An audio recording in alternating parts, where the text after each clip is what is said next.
Whether they're sniffing out explosive devices or leading their blind owners down the steps of a collapsing skyscraper, dogs are capable of great feats of valor and gallantry. That's why, during World War II, the United Kingdom created the Dickon Medal, an award given to animals who exhibit heroism in times of conflict. In years past, Kevin and Des, two 9-year-old Belgian shepherds who served in the United Kingdom's military as bomb sniffers, might have also been recipients of the Dickon Medal. After all, during their years of military service, both dogs identified several explosive devices, potentially saving thousands of lives. Instead, however, Kevin and Des will have to settle for being recipients of a little human compassion. Just 4 years after their work in Afghanistan, military chiefs have made a decision regarding these two heroes' futures that have sparked controversy throughout the world.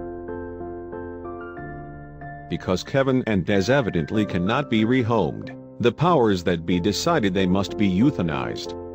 Stunningly, both dogs face lethal injections later this week, but not if their vocal online support has anything to say about it. "This is such a cruel way to treat these animals that have given us so much," one of the dog's previous handlers said. "People who worked closely with these dogs are devastated at the plans. They've begged to save them all." In protest, quite a few of the dog's previous handlers and advocates wrote to the commanding officer at the Defense Animal Center. Outrage at the dog's fates generated a lot of support for an online petition started by former SAS Sergeant Andy McNabb, who seeks to save Des, Kevin, and a former police dog named Driver who was also sentenced to death. On the petition, Sergeant McNabb wrote, "Experienced handlers have come forward to say they want to house the much-loved dogs, who have helped save hundreds of lives." But would the petition be enough to win the fight? Just to remind people about the true heroism these dogs offer, Sergeant McNabb detailed his own experience with bomb-sniffing dogs. "In Afghanistan, when I was on a patrol, the dogs found an IED in front of us. I was number 3 in line. I was very, very lucky to survive." Another ex-military man has made a prominent push to save the dogs as well. Alan Parton, founder of a charity called Heroes for Hounds that provides specially trained dogs to disabled veterans, told The Independent, "These dogs do wonderful things, and some are trained to be attack dogs and other things, and this makes them harder to home."